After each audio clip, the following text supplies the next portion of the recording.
اس میں جو بہتر ایک چیز ہوئی ہے وہ ہے جو ہمیشہ کہا جاتا رہا کہ جی جو زیادہ امیر طبقہ ہے یا پروفیٹیبل لوگ ہیں ان پہ ٹیکس لگایا جائے اور عام آدمی کو ریلیف دیا جائے. اچھا یہ جو انڈسٹری ہے نا جس میں آئل اینڈ گیس ہے, فرٹیلائزرز ہیں, سیمنٹ ہے, اسٹیل ہے, اسٹاک ایکسچینج میں جو رجسٹرڈ کمپنیز ہیں عام طور پہ 2018 کے علاوہ اس میں بھی تھوڑا بہت سلمپ آیا, لیکن ان کی پروفیٹیبلٹی بہت اچھی رہی. اور اسپیشلی یہ جو چند نام ہم نے لیے ہیں ان کی پروفیٹیبلٹی مطلب 40% پلس پہ رہی. اور بعض لوگ تو یہ کہتے ہیں کہ دنیا میں سب سے زیادہ جو پروفیٹیبل بزنس رہے ہیں ان میں پاکستان کی ان کمپنیز کے بزنس شامل رہے ہیں. تو ان کو ٹیکس نیٹ میں تو ہیں ہی ہیں, لیکن ان سے اس وقت بجٹ ڈیفیسٹ میں ہیلپ کے لیے ان کے اوپر چارج لگانا میرا خیال اٹ میک سینس, یہ ایک اچھا ڈیسیجن ہے. اس کی وجہ سے اسٹاک ایکسچینج میں ڈیفینیٹلی مسئلہ آئے گا کیونکہ وہ لسٹڈ ہیں اور سب سے زیادہ شیئرز انہیں کے ہیں, تو ان کا جو انویسٹر ہے وہ ان کے لیے سرپرائز تھا یہ, کیونکہ یہ پہلے اناؤنس نہیں تھا. تھوڑا سا پلانڈ ہوتا, لوگوں کو اعتماد میں لیا ہوتا تو شاید آسانی ہو جاتی, لیکن ایک سرپرائز آیا, اسٹاک ایکسچینج میں مسئلہ آیا, اور وہ میرا خیال ہے اسٹاک ایکسچینج میں مسئلہ رہے گا. لیکن اس کے اثرات کیا ہو سکتے ہیں؟ اثرات یہ ہو سکتے ہیں کہ دیکھیں ہمارا جو G D P debt to G D P ratio ہے وہ 80% ہے, اور 120% کے قریب سری لنکا تھا جو ڈیفالٹ کر گیا. ہمیں محتاط رہنے کی ضرورت تھی, اور میں اس حکومت نہیں پچھلی حکومت سے بھی یہ ہم نے جو پچھلے 8-10 مہینے گزارے نا خاص طور پہ ہم نے تھوڑا سا مجرمانہ غفلت جسے کہا جائے اپنی پولیٹیکل ساکھ کو بحال کرنے کے لیے ہم نے وہ فیصلے نہیں لیے جو ہم نے آئی ایم ایف سے پرومس کیے تھے.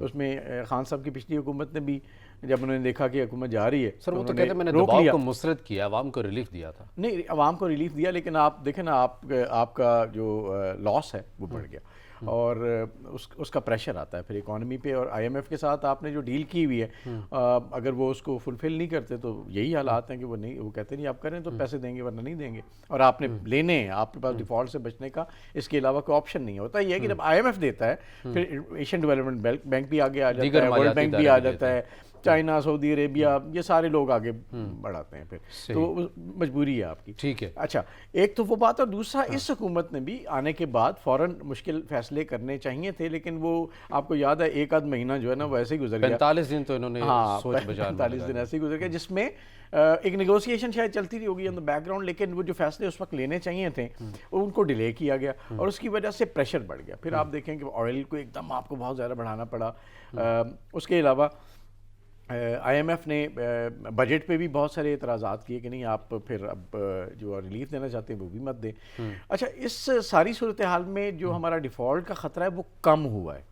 اب آئی ایم ایف سے اگر بات بن جاتی ہے تو الحمدللہ یہ شاید ہو سکتا ہے کہ ہم ڈیفالٹ سے بچ جائیں, ہمارا جو ایکسچینج ریٹ ہے وہ بہتر ہو جائے ڈالر کے اگینسٹ, اور یہ ایک بڑی کامیابی ہوگی. اچھا مجھے اپنے ناظرین کو سمجھنے کے لیے کہ جو سپر ٹیکس والا جو معاملہ ہے ہم اپنے ناظرین کو بتاتے چلیں کہ اس سے پہلے بھی یہ ایکسرسائز جو ہے وہ کی گئی تھی 2015 کے اندر, لیکن گیلانی صاحب بات یہ ہے کہ جن کے اوپر ٹیکسز لگے ہیں وہ یہ کہتے ہیں, کل بھی ان کی جانب سے ایک جو پلیٹ فارم ہے وہاں سے ٹویٹ کی گئی کہ ٹھیک ہے اگر آپ نے ہمارے اوپر ٹیکسز لگا دیں, لیکن 2015 میں بھی جب آپ نے لگائے تھے اور یہی کہہ کر لگائے تھے کہ یہ ون ٹائم ہے, لیکن وہ آج تک ختم نہیں ہو سکے ہیں. تو پاکستان میں یہ روایت رہی ہے کہ جب ایک بار کسی چیز کے اوپر آپ ٹیکس لگا دیتے ہیں, پالیسی آپ کہنے کے باوجود بھی آپ اس کو ریورس نہیں کرتے, آپ ہمیں یہ ایشور کر دیں کہ جیسا کہ آپ نے اسپیچ میں کہا ہے کہ یہ ون ٹائم ہے تو پھر یہ ون ٹائم ہی رہیں, ایسا نہ ہو کہ یہ پھر مسلسل ایک حصہ بن جائے. اچھا یہ مجھے نا بڑا پازیٹیو بیان لگا ہے ان کنٹریبیوٹرز کی طرف سے, اس انڈسٹری ریپرزنٹیٹیو کی طرف سے کہ یار ہم تیار ہیں اکانومی میں کنٹریبیوٹ کرنے کے لیے, لیکن میسج یہ ہے کہ آپ اپنی پالیسیز کو سسٹین کریں اور ہمیں بتائیں کہ جی اس کے بعد جو ہے نا وہ نارملائز کرنا شروع کر دیں گے. یہاں پہ ہماری گورنمنٹ اینڈ اسٹیٹ دونوں کا ایک امتحان ہے. 2015 میں اگر ہم نے یہ کہا تھا اور ان سے یہ پرومس کیا تھا تو ہمیں پھر وہ ایڈونچرز نہیں کرنے چاہیے تھے جو ہم نے انفارچونیٹلی کیے, اور اس کی وجہ سے اکانومی ایک دفعہ پھر بہت بڑے ٹرموائل, بلکہ اس سے بھی بڑے ٹرموائل میں آئی. تو اب میرا خیال ہے کہ اگر دیکھیں دو چیزیں رضا بھائی امپورٹنٹ ہیں کسی بھی ملک کی اکانومی کے لیے, نمبر 1 پولیٹیکل اسٹیبلٹی, اور نمبر 2 آپ کی جو پالیسیز ہیں ان کی کنٹینیوٹی. اگر کہیں پہ انویسٹر یا آپ کا بزنس مین یا وہ لوگ جو کہ اکانومی میں کنٹریبیوٹ کرتے ہیں ان کا اعتماد بحال نہیں ہوتا اور پالیسیز مسلسل لوگوں کے آنے سے گورنمنٹس کے بدلنے سے بدلتی ہیں تو کوئی بھی بندہ آپ کے پاس آ کے انویسٹ نہیں کرتا. سیدھی سی بات ہے. تو میرا خیال ہے ہمیں جس طرح ہم کہتے ہیں نا بڑی اچھی بات آج کل ہو رہی ہے کہ معیشت کی, تو یہ عمران خان صاحب کے دور میں شروع ہوا تھا اور ابھی تک چل رہا ہے. اگر اس طرح کی کوئی چیز ہو جاتی ہے, ہم ریڈ لائنز بنا دیتے ہیں اپنی اکانومی کے آس پاس, اپنی پالیسی کے آس پاس کہ بھائی ان چیزوں کو ہم کوئی بھی گورنمنٹ آئے گی ٹچ نہیں کرے گی, تو جو سرمایہ دار ہے اس کا اعتماد بحال ہوگا اور وہ انویسٹ کرے گا. تو یہ بڑی اچھی بات ہے. لیکن اس میں دو چیزیں اور بھی ہونی چاہیے تھیں جو انفارچونیٹلی کوئی حکومت جرت نہیں کرتی. ایک آپ کا جو ایگریکلچرل سیکٹر ہے نا, وہ 20% کنٹریبیوشن ہے اس کا آپ کے مارکیٹ کے اندر. اب وہاں پہ آپ فکس ٹیکس کی بات کرتے ہیں, وہاں پہ آپ جرت نہیں کرتے کہ اس کو بھی اس میں ٹیکس نیٹ میں اس حد تک لایا جائے کہ وہ بھی کنٹریبیوٹ کرے اکانومی میں یا اس طرح کے لاس کو کور کرنے میں. اور دوسرا جو ہمارا ٹریڈر ہے اس کو بھی ہم نہیں چھیڑتے, اس کو بھی ہم کہتے ہیں کہ جی آپ وہ بھی 20% کنٹریبیوٹ کرتا ہے. تو آپ دیکھیں 40% آف دی اکانومی جس میں جو ان معاملات میں کنٹریبیوٹ کرتی ہے اس کو آپ بالکل نہیں چھیڑتے. اور یہ لوگ, میں تو ان کو پھر سلوٹ کرتا ہوں بڑی انڈسٹریز کے لوگوں کو, ان کا جی ٹھیک ہے ہم تیار ہیں, بس ہم ایشورٹی دیں گے, دوبارہ نہیں کریں گے. تو میرا خیال ہے گورنمنٹ کو گوئنگ فارورڈ باقی لوگوں کو بھی اعتماد میں لینا چاہیے اور سب کو جو زیادہ کما رہا ہے اس مشکل وقت میں کم از کم ڈیفالٹ کی صورتحال سے بچنے کے لیے, اکنامک اسٹیبلٹی کی طرف جانے کے لیے قربانی دینی چاہیے, تاکہ جب آپ اسٹیبل ہو جائیں اور کنسسٹنٹ پالیسیز اللہ کرے رہیں تو پھر آپ ایک گروتھ کی طرف جائیں گے اور پھر سب کو فائدہ ہوگا. زراعت کے حوالے سے بھی آپ نے بات کی, ٹریڈر کے حوالے سے بات کی. پاکستان غالباً ان 10 بڑے ممالک میں آتا ہے جن کے پاس ریٹیلر کی جو مارکیٹ ہے وہ سب سے زیادہ ہوتی ہے. لیکن بدقسمتی ہماری ہے کہ زراعت کو اس حوالے سے ہم جدید بھی نہیں کر سکے, نہ ہم کسان کو اپنی سہولیات بھی دے سکے. تو اگر ہم ان کے اوپر مزید ٹیکسز بھی لگاتے ہیں تو وہ بیچارہ کسان تو مزید جو ہے وہ پس جائے گا. یا تو آپ اس کو جدید خطوط کے اوپر استوار بھی کریں, آپ اس کو سہولیات بھی دیں تاکہ وہ آپ کو اتنی پروڈکشن بھی دے. اس حوالے سے بھی یہ چیزیں کرتے ہوئے ہمیں نظر آئے. لیکن ریٹیلر مارکیٹ کے اوپر بالخصوص اگر بات کریں, یہ بات کی گئی ہے وفاقی وزیر خزانہ IMF کی جانب سے کہ ہم فکس ٹیکس لے کر آ رہے ہیں, بل کے حساب سے ہم لیں گے اور بلز میں ہی ایڈجسٹ کریں گے, 3 سے یا میکسیمم 10,000 تک ہم جو ہے وہ ان سے ہم کریں گے. آپ سمجھتے ہیں کہ پہلے بھی پاکستان تحریک انصاف نے اقدام اٹھانے کی کوشش کی تھی لیکن اس کے اوپر رد عمل آیا تھا دکانوں کی جانب سے, تاجر کمیونٹی کی جانب سے. اس بار سختی کرنی پڑے گی اور آپ کو امپلیمنٹ کرنا پڑے گا. اتنی بڑی مارکیٹ ہے, بغیر ٹیکس کے آپ اس کو نہیں چھوڑ سکتے ہیں. اچھا رضا بھائی, ایسے ہے کہ جب آپ بہت بڑی کمیونٹی کے اندر یہ ٹیکس لگاتے ہیں نا, تو پھر جیسے آپ نے کہا کہ شاپ کیپرز یا چھوٹے جو تاجر ہیں وہ ڈیفینیٹلی اس سے متاثر ہوتے ہیں. اگین وہی کرنا چاہیے جو جہاں بڑی انڈسٹریز کو ٹارگٹ کیا گیا, ان سے کنٹریبیوشن یا ان سے قربانی مانگی گئی. ہونا یہی چاہیے کہ جو آپ کا بڑا زمیندار ہے, کسان نہیں, جو بڑا زمیندار ہے اس سے آپ کہیں یار آپ کنٹریبیوٹ کریں. جو آپ کا بڑا ٹریڈر ہے یا تاجر ہے اس سے آپ کہیں کہ آپ کنٹریبیوٹ کریں. یہ چھوٹے تاجروں بیچاروں کو مت چھیڑیں, یہ پہلے ہی بڑی مشکل سے گزارا کر رہے ہوتے ہیں اور ان کا ڈائریکٹ امپیکٹ کنزیومر پہ پڑتا ہے. اور دیکھیں کنزیومر بیچارے کو اب بچانا بڑا ضروری ہے. جو کنزیومر ہے وہی آخر میں ٹیکس پے کرتا رہا ہے نا اس ملک میں.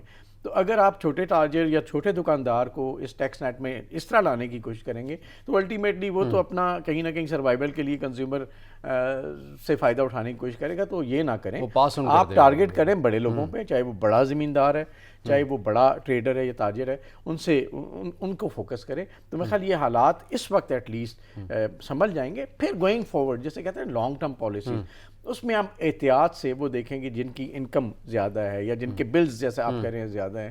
یہ آپ جو 10,000 کی بات کریں, یہ بہت چھوٹی بریکٹ ہے, میرے خیال بڑی بات نہیں, لاکھوں کروڑوں میں بات کرنی چاہیے. وہاں پہ آپ لے کے آئیں اس چیز کو. اور پھر آپ دیکھیں کہ آپ کے فیوچر میں جو انڈسٹری آپ گرو کرنا چاہتے ہیں وہاں پہ آپ کیسے ریلیف دیں گے. جس انڈسٹری کو آپ اسٹیبلائز کرنا چاہتے ہیں اس کو کس طرح سے ٹیکس نیٹ کے اندر ایک سہولت ایسی دیں گے کہ وہ سسٹین رہے. اور اس کے علاوہ جو نیا انویسٹر ہے وہ کن کن سیکٹرز میں انویسٹ کرے. تو میں خیال لانگ ٹرم پالیسی بھی بنے. لیکن ابھی اس وقت وہ یاد ہے نا آگ بجھانے کی کوشش ہو رہی ہے جو ہمارے ملک میں اکثر ایڈوکزم ہی ہے. یہ تو عموماً آگ بجھانے کی ہی حکمت عملی اپنائی جاتی ہے. یہ اسی حوالے سے بات کروں گا کہ لانگ ٹرم پالیسی کے حوالے سے ہماری جتنی بھی فی الحال کی جو کاوشیں ہیں, چاہے پاکستان تحریک انصاف کی بھی ہوں یا اس نئی مخلوط حکومت کی بھی ہوں, یہی رہی کہ ہمیں IMF کا جو پروگرام ہم نے ان کے ساتھ کیا ہے اس کی مکمل جو اقساط ہیں وہ ہمیں مل جائیں اور ہماری ہر پالیسیز اسی پیراہے میں بنتی ہوئی بھی نظر آئی ہیں. آپ کو لگتا ہے کہ کہیں ملک کی کسی اہم بیٹھک میں کسی بھی سطح کے اوپر یہ پالیسی ڈسکس ہو رہی ہو کہ ہم 5 سے 10 سال کے لیے ایسی کون سی پالیسی اپنائیں کہ ان مالیاتی اداروں سے ہماری جان چھوٹ جائے, ہم خود کفیل ہو جائیں اور اپنے خرچے بھی ہم خود ہی اٹھائیں؟ ایسی کوئی پالیسی کی ڈسکس ہو رہی ہے؟ اچھا, ڈسکس تو ڈیفینیٹلی ہوتی رہتی ہے, ہو بھی رہی ہوگی, لیکن مسئلہ یہ ہے کہ ایسی پالیسیز کے لیے آپ کو ایک انسرٹینٹی کو ختم کرنا پڑتا ہے.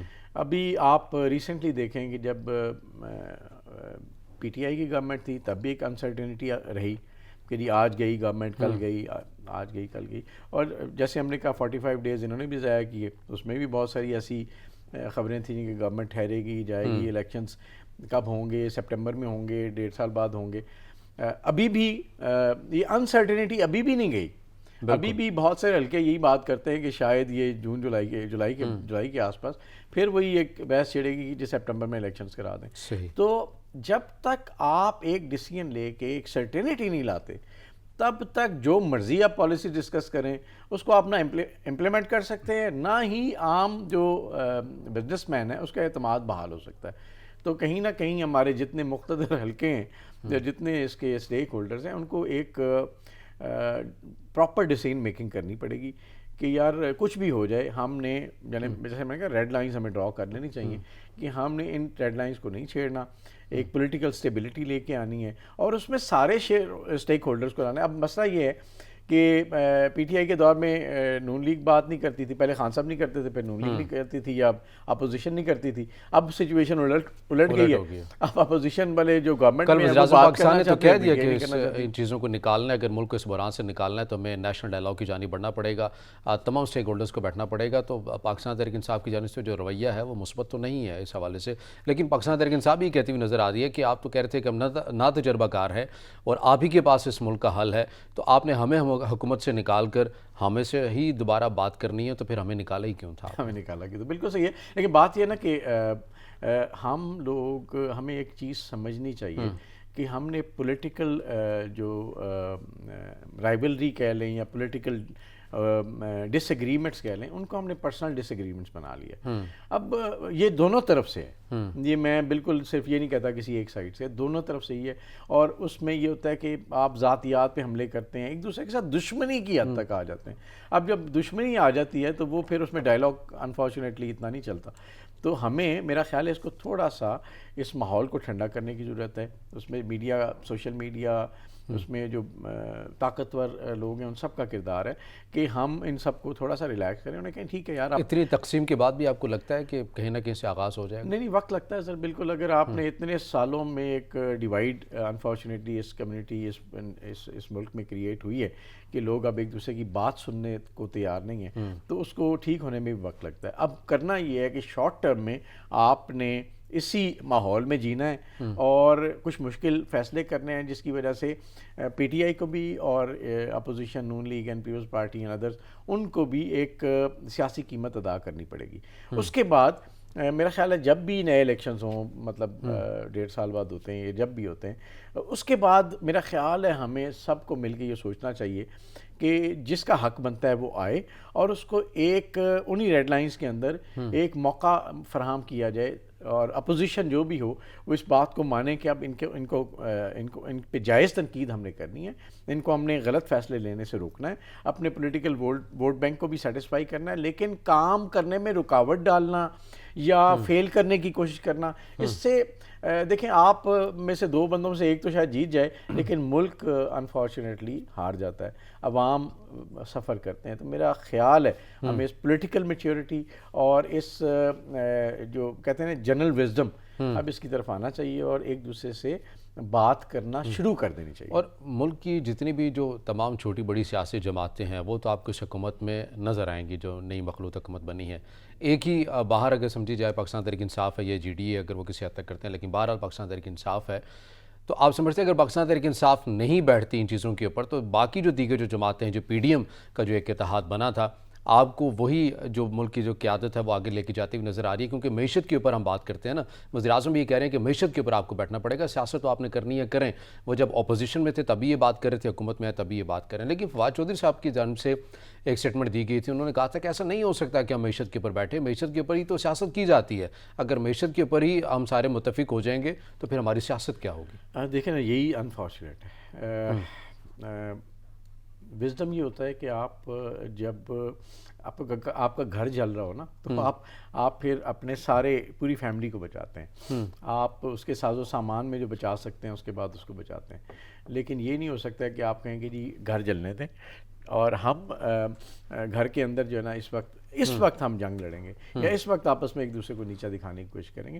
تو اچھا اس میں ڈیفینیٹلی معیشت بہتر ہوگی تو دوسرے کی پالیٹکس پہ فرق پڑے گا. یعنی ڈیفینیٹلی وہ کہیں گے یہ آپ نہیں کر پائے یہ کر پائیں.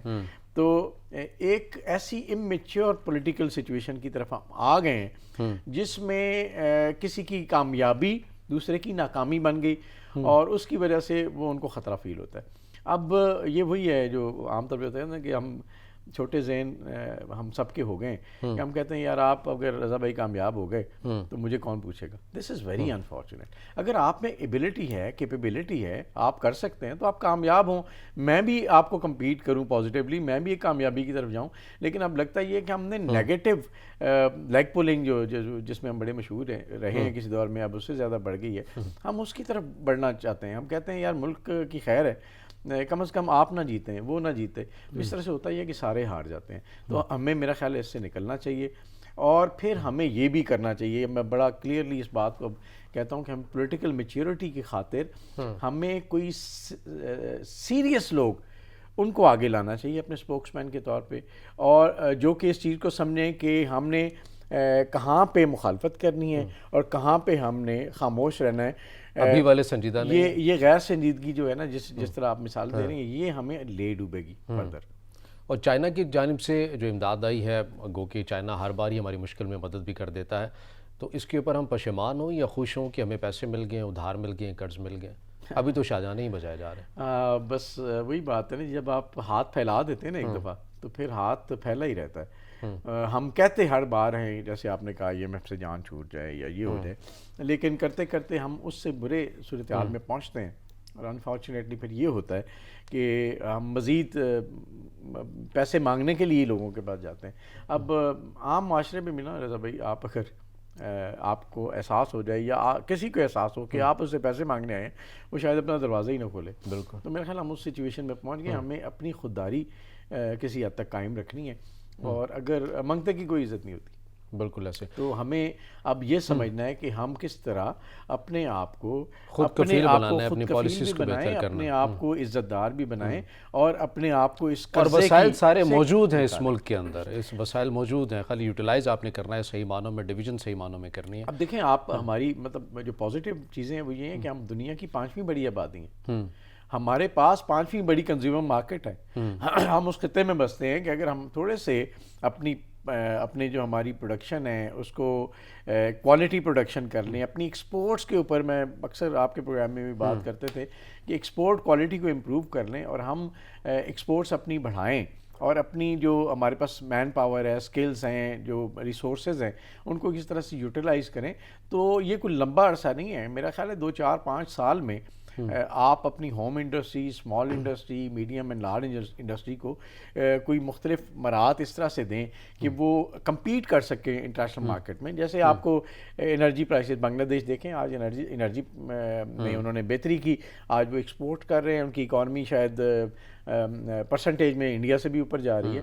تو یہ ہمارے ساتھ بھی ہوا تھا ایک دور میں. لیکن مسئلہ یہ ہے کہ ہم اس کو کنسسٹنٹ ہونے دیں نا. تو کچھ ایسی پالیسیز بنائیں جس کے آپ ایگریکلچر سیکٹر آپ کے اندر جو آپ کے پاس جو لوکل ریسورسز ہیں اس کی بیس پہ جو انڈسٹری ہے جس پہ آپ ایکسپورٹس کر سکتے ہیں یورپ میں امریکہ میں اور خاص طور پہ مڈل ایسٹ میں اس کو کمپٹیٹیو بنائیں ان کو مراعات دیں تاکہ ہمارا فارن ایکسچینج بڑھے. اور ودن 4 to 5 years رضا بھائی میں آپ سے کہہ رہا ہوں ودن 4 to 5 years آپ اپنے پاؤں پہ کھڑا ہو سکتے ہیں. لیکن اس کے لیے پھر وہی ہے نا کہ جن کے پاس ترجیحات چاہیے مستقل مزاجی چاہیے اور طاقت جن کے پاس ہے. طاقت کا سارا مسئلہ ہے پاور گیم ہے. بات کر لیتے ہیں سیاسی منظرنامے کے حوالے سے. نیشنل ڈائلاگ کی تو بات وزیراعظم پاکستان کی جانب سے کی گئی. پاکستان تحریک انصاف بار بار اداروں کے اوپر بھی الزامات لگا رہی ہے. ایک پریشر جو ہے وہ ڈیولپ کرنے کی کوشش کر رہی ہے جس کی ہم چیزیں دیکھتے بھی ہیں عملاً سوشل میڈیا کے اوپر دیکھتے ہیں. بار بار عمران خان صاحب خود اداروں کے حوالے سے بات کرتے ہوئے نظر آ رہے ہیں. تو آپ سمجھتے ہیں کہ پاکستان تحریک انصاف کی پالیسی وہی ہے جو کسی زمانے میں نون لیگ کی تھی کہ اداروں کے اوپر دباؤ کو بڑھانا ہے تاکہ کہیں نہ کہیں مزاحمت کر کے ہم مفاہمت کا راستہ اپنا لیں گے, ہم ایک تاریخ لے لیں گے پاکستان تحریک انصاف کا جیسا کہ مطالبہ الیکشن کا, تو اس میں کامیاب ہوتے ہوئے آپ کو نظر آئیں گے؟ اچھا، یہ جیسے آپ نے کہا نا کہ نون لیگ نے بھی یا باقی جماعتوں نے بھی اس طرح کی ٹیکنیک یوز کی تھی، پی ٹی آئی بھی وہی کر رہی ہے. اچھا، اتنا کھل کے میرا خیال ہے نہ ہمیں اداروں کا نام لینا چاہیے اور نہ ہی کسی اور سائڈ سے اس چیز کو بہت زیادہ ہائی لائٹ کرنا چاہیے، کیونکہ یہ ہمارا انٹرنل میٹر ہے. اسٹیبلشمنٹس ہر ملک میں ہوتی ہیں، ان کے ساتھ الائن کرنا پڑتا ہے. لیکن اب آپ یہ کہیں کہ جی مجھے ہی رہنے دیں، چاہے یہ دونوں سائڈز ہوں کہ جی ہم نہیں ہوں گے تو پھر جو ہے نا ہم آپ کے خلاف کھڑے. تو ایسے نہیں ہوتا، ایسے نہیں ہوتا. آپ دیکھیں نا، آپ کو موقع دیا جاتا ہے تو آپ کامیاب ہوتے ہیں تو لوگ پھر آپ کو کہتے ہیں ٹھیک ہے یار یہ چل رہا ہے، ایسے چلنے دیں. تو اسی طرح اگر آپ ناکام ہوتے ہیں تو وہی لوگ کہتے ہیں یار یہ نہیں چل رہا ہے، اس کی جگہ کو بہتر چیز کی جائے. تو میرا نہیں خیال کہ ہمیں اتنا کھل کے یہ باتیں کرنی چاہیے. خان صاحب کو بھی نہیں کرنی چاہیے، نون لیگ کو بھی نہیں کرنی چاہیے تھیں کسی دور میں. ہاں، آپ اس طرح ضرور کر سکتے ہیں کہ کوئی اگر خدا نہ خواستہ جیسے ڈکٹیٹرشپ آتی ہے ملک میں، خدا نہ آئی ہے پاس میں، اس کے اگینسٹ آپ ضرور بات کر سکتے ہیں کہ یار آپ نے سسٹم کو ڈیسٹیبلائز کر دیا. لیکن پولیٹیکل سیٹ اپ جو الحمدللہ چل بھی رہا ہے، اچھا ہے یا برا ہے، اس میں ہمارے سیاستدانوں کی نالائکیاں بھی شامل ہیں. ان کے اندر جو نا اتفاقی ہے، انہوں نے اپنی عزت چھوڑی ہے نہ دوسرے کی چھوڑی ہے. ابھی کی صورتحال دیکھ لیں، ابھی کے اتفاق کرنے کے لیے تیار نہیں ہے، بیٹھنے کے لیے تیار ایک دوسرے کو جب انسلٹ کریں گے، ایک دوسرے کو آپ ذاتیات پہ لے آئیں گے تو پھر کوئی بھی آپ کی عزت خود نہیں عمران کرے خان گا. صاحب اعتراف کر چکے ہیں کہ فیٹ اپ کا معاملہ ہو یا دیگر قانون سازی ہو تو اس وقت کی جو اپوزیشن، جو آج کی نئی مخلوط حکومت ہے، ان کو بٹھانے میں اداروں نے ہی اپنا کردار ادا کیا. بالکل ایسے ہی ہے. تو مسئلہ یہ ہے کہ آپ آپس میں کیوں نہیں بیٹھتے؟ خان صاحب آپ آج ایک نئی مثال قائم کریں. آپ کہیں نہیں میں بھولتا ہوں سب کچھ، آئیں بیٹھیں اور اس کے بعد آپ ایک اچھا چہرہ لے کے الیکشنز میں جائیں عوام کے پاس کہ دیکھیں ہم نے ایک ڈفرینٹ رویہ. منی لانڈرنگ کے کیسز ہیں، کیسے ان کے ساتھ ہاتھ ملا دو، معاشرے کی اقدار پامال ہو جائیں. اچھا، میرا یہ خیال ہے کیسز تو اس ملک میں بند بھی جاتے ہیں اور ختم بھی ہو جاتے ہیں، لیکن ہونا یہ چاہیے کہ آپ ملزم کے ساتھ بیٹھ سکتے ہیں، مجرم کے ساتھ نہیں بیٹھ سکتے.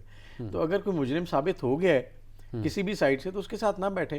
لیکن اگر مجرم کو ثابت نہیں ہوا تو آپ الزام کی بنیاد پہ تو ڈویژن کریٹ نہیں کر سکتے نا.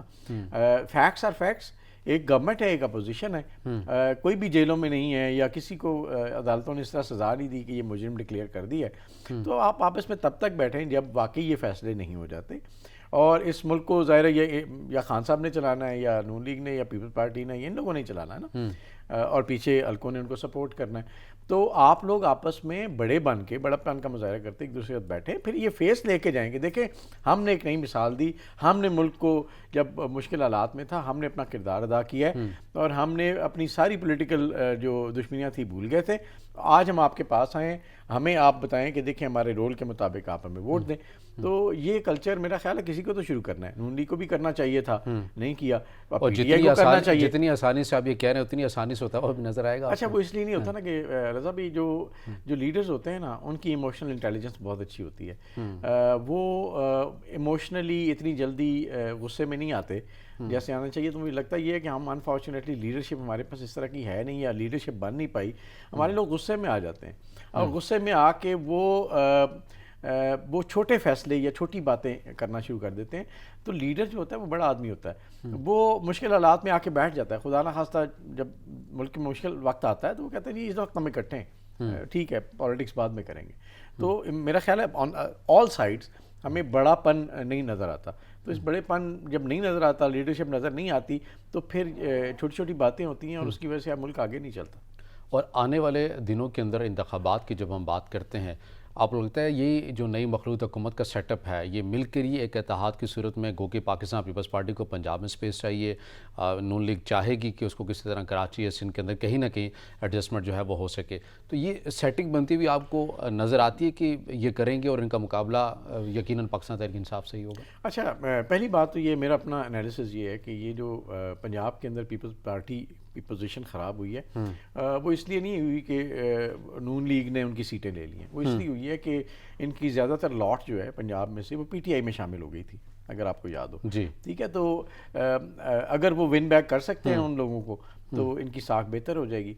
اچھا، لیکن وہ کہتے ہیں کہ وہ جو پی ٹی آئی کے اندر بھی گئے ہیں وہ اسی وجہ سے گئے ہیں کہ پاکستان پیپلز پارٹی کے جماعت نے، قیادت نے ہاتھ ملایا ہے نون لیگ کے ساتھ، اور وہ شہید بے نظیر بھٹو کا ایک نظریہ اور بھٹو صاحب کا ان کے ساتھ نہیں ہاتھ ملایا جا سکتا. اسی کی بنا پر وہ ناراض ہو کر وہ گئے ہیں. میں سوال کا جواب آپ سے لوں گا مگر ناظرین یہ وقت بریک کے بعد جب واپس آئیں گے تو یہیں سے گفتگو کا آغاز کریں گے. ہمارے ساتھ رہیے گا.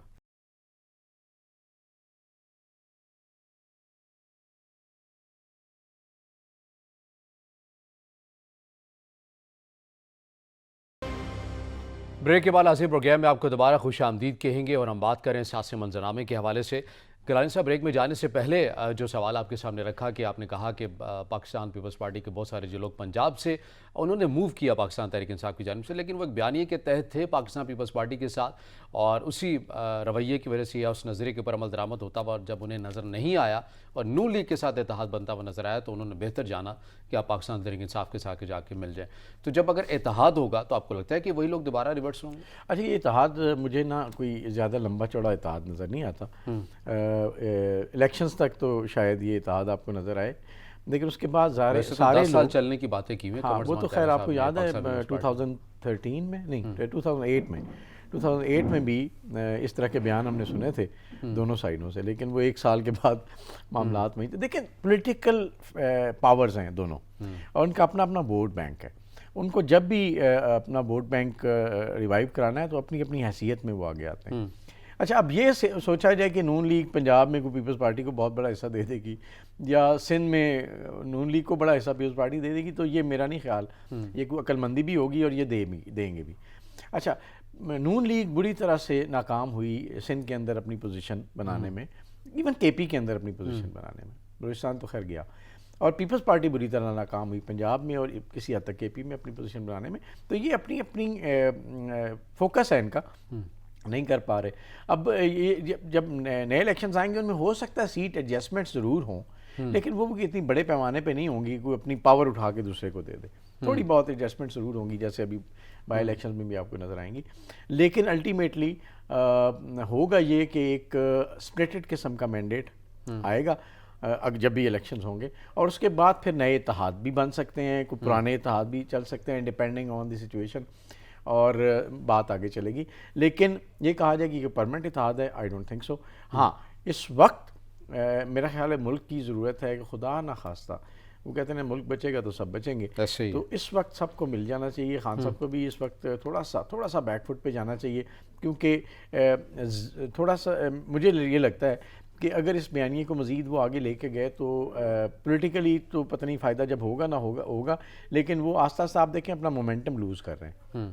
بڑے بڑے جلسوں سے شروع کیا، دھرنے تک گئے، اور اب چھوٹے چھوٹے اس پہ آ گئے۔ تو میرا خیال ہے ان کو اس وقت ایک پولیٹیکل وزڈم کا مظاہرہ کرتے ہوئے ایک ڈیفرنٹ نوعیت کی پاکستان تحریک انصاف کی پنجاب کے حوالے سے آپ کو ایک منظم تنظیم سازی کی پالیسی اپناتے ہوئے نظر آ رہے ہیں، یا فقط عمران خان صاحب نے اپنے ہی انٹرویوز، جلسوں، دھرنوں تک ہی فوکس رکھا ہوا؟ اچھا، دیکھا جائے تو پنجاب میں بھی نا بہت سپلٹ ہے پی ٹی آئی کے اندر، اسی سپلٹ کی وجہ سے آپ کو یہ موجودہ صورتحال نظر آ رہی ہے۔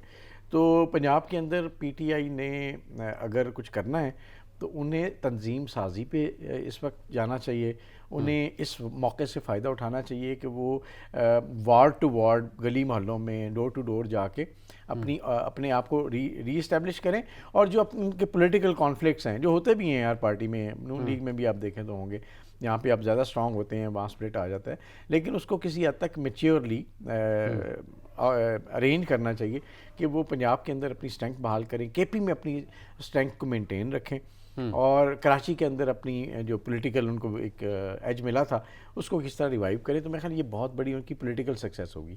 لیکن صرف خان صاحب ہر جگہ اپنا جو ان کا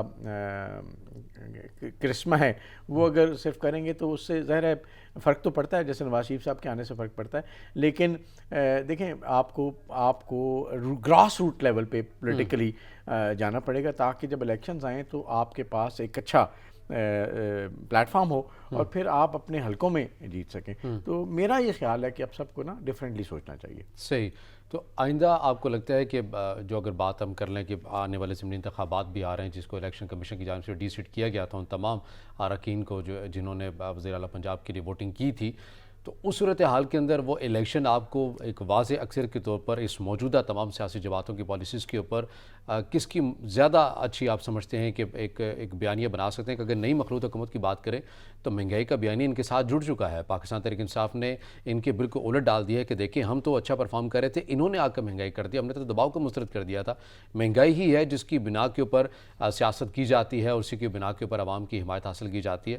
تو اب تو بیانیہ الٹ بن چکا ہے، تو اس صورتحال میں کیا رزلٹ جو ہے وہ ہو سکتے ہیں، سرپرائزنگ ہو سکتے ہیں؟ اچھا دیکھا جائے تو ہمارے پاس نا بیانیے میڈیا میں تو بہت اسٹرانگ رہتے ہیں، لیکن وہ بیانیے شہروں کے اندر بھی بک جاتے ہیں، لیکن جو 60-70% جو ہمارے گاؤں کے حلقے ہیں نا، ولیجز ہیں، ان ایریاز میں وہ بیانیے نہیں بکتے. وہاں پہ ایک پولیٹیکل انفراسٹرکچر ہمیشہ کام کرتا ہے. صحیح. تو جس کو آپ کہتے ہیں کہ جی وہ جو ونرز ہوتے ہیں نا، سیٹ ونرز، وہ ہمیشہ رول پلے کرتے ہیں. تو اس صورت میں مجھے لگتا ہے یہ ہے کہ ریزلٹس کو خاص فرق نہیں پڑے گا.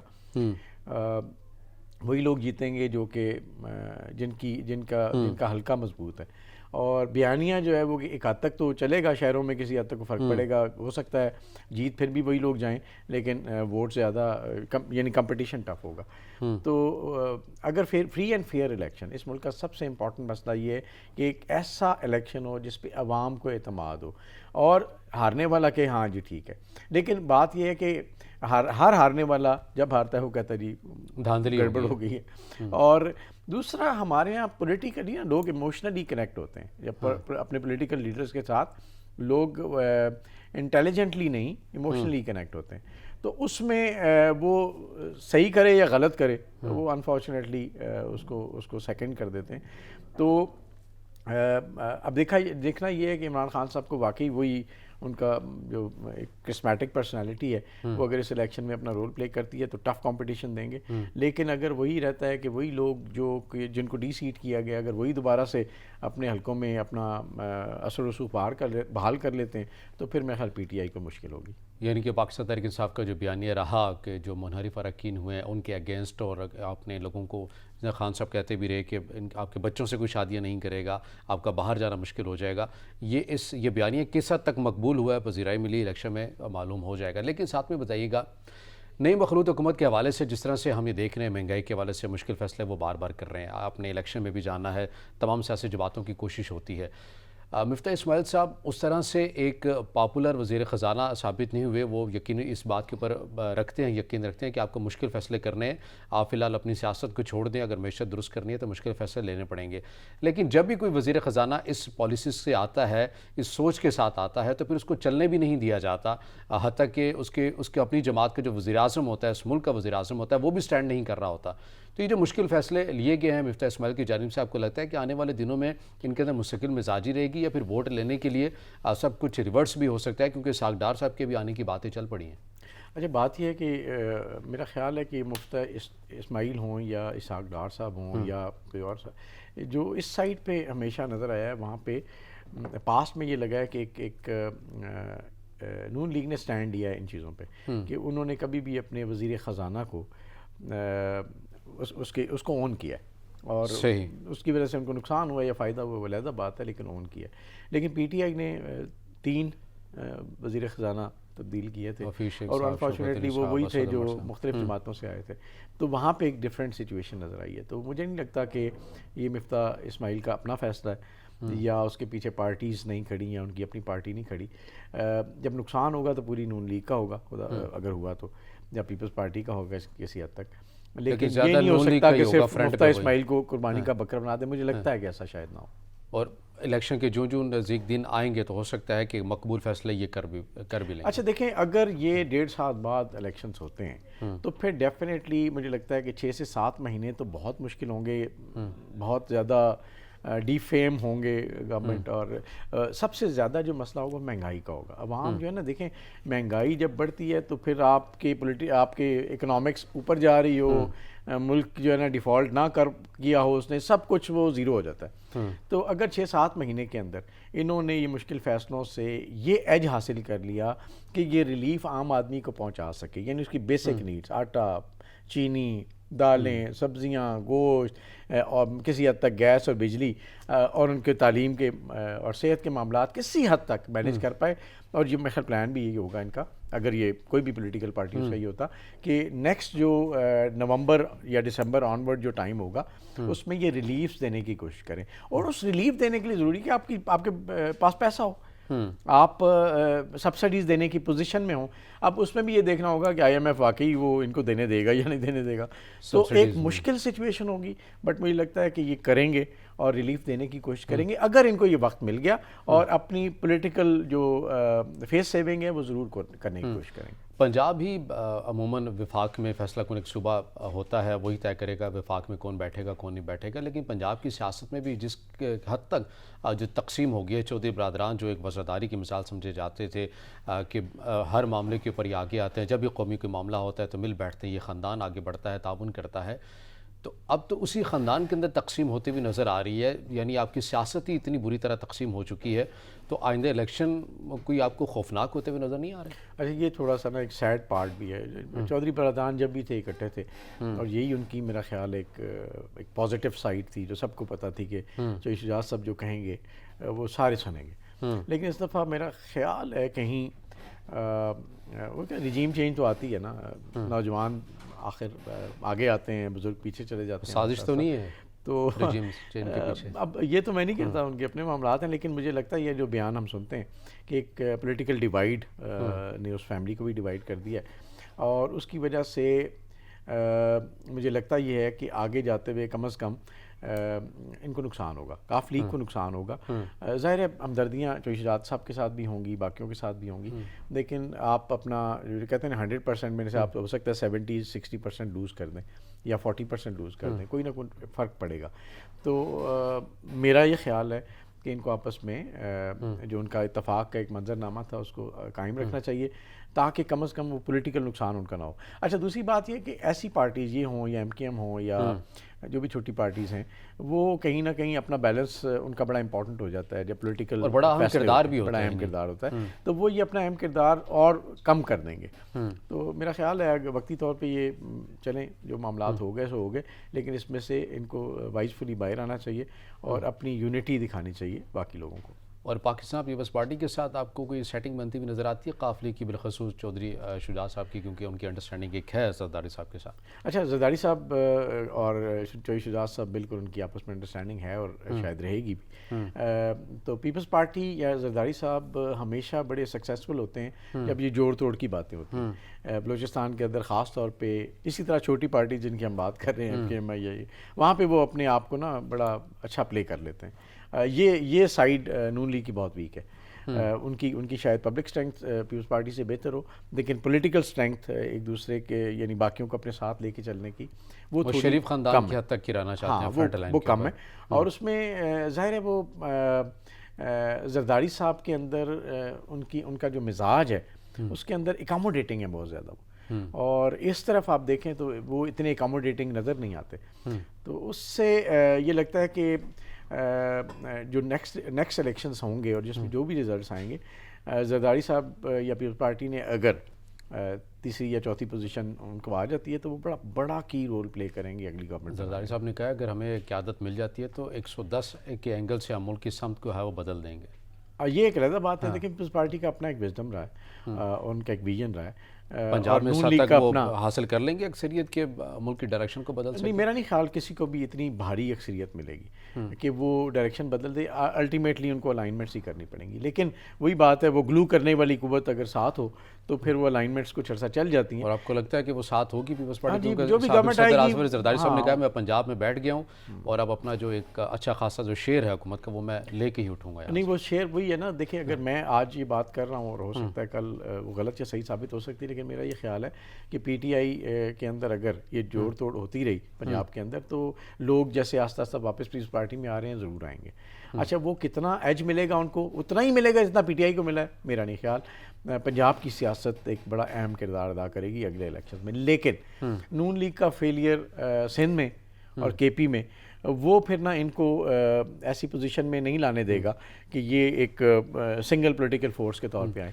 تو زرداری صاحب کی رول پلے کریں گے, میجورٹی ان کے پاس ہو یا نہ ہو. نیکسٹ جو گورنمنٹ بنے گی زرداری صاحب کا اس میں ضرور رول ہوگا. ہاں, یہ ہے کہ ان کی نیگوسیشن کیسے چلتی ہے, وہ پرائم منسٹر اپنا لا سکتے ہیں کہ نہیں لا سکتے, وہ کی رولز پہ اپنے لوگ لا سکتے ہیں کہ نہیں لا سکتے, یہ بڑا امپورٹنٹ ہوگا. اور وہ جب آ جائیں گے تو پھر دیکھیں گے پیپلز پارٹی میں 2013 اس جماعت کی دوسرے صوبے کے اندر فیلئر ہونا، یہ آپ سمجھتے ہیں کہ واقعی فیلئر ہے، یہ حکمت عملی ہے کہ پنجاب والے نون ہے تو وہ نہیں چاہتے کہ ہم سندھ کے اندر جا کے اپنا اثر رسوخ قائم کر سکیں؟ کے پی سے پاکستان تحریک انصاف کی ایک پاور بن چکی ہے پنجاب کے اندر، اب اس طرح سے مکمل طور پر ان کے پاس نہ ہی امیدوار ہیں اور لیکن بہرحال ایک تعداد تو موجود ہے لیکن اس حد تک نہیں ہے. تو آپ سمجھتے ہیں کہ ساری سیاسی جماعتوں نے ایک حلقوں کے اندر، ایک صوبوں کے اندر اپنا ایک ایریا بنا لیا؟ اچھا یہ مجھے لگتا ہے ڈیفینس موڈ ہے. ڈیفینس موڈ یہ ہے کہ ہر پارٹی اپنی جو ایگزسٹنگ اسٹرینتھ ہے اس کو بچانے میں لگی ہوئی ہے اور وہ گروتھ موڈ کی طرف جا ہی نہیں رہی. آپ نے بالکل صحیح بات کی ہے. یعنی وہ اپنی پالیسی، اپنی پولیٹیکل اسٹرینتھ کو بچا رہے ہیں بجائے اس کے کہ وہ جو ہمارے اگریسولی جاتے، وہی محفوظ ہاں کہ وہاں لیڈرشپ جو ہے نا وہاں پیدا کرتے، اس کو سپورٹ کرتے. فار ایگزامپل سندھ میں یہ لوگ اور پنجاب میں پیپلز پارٹی وہ کر ہی نہیں پا رہے. صحیح. تو نہ ان کے پاس وقت ہے، نہ ہی میرا خیال ہے اتنے وسائل انفارچونیٹلی ان کے پاس ابھی ہیں. بہت شکریہ. سینئر تجزیہ کار سے تصدق گیلانی صاحب ہمارے ساتھ موجود تھے. آپ کے وقت کا بہت شکریہ. ناظرین آج کے پروگرام سے اتنا ہی، اجازت دیجیے.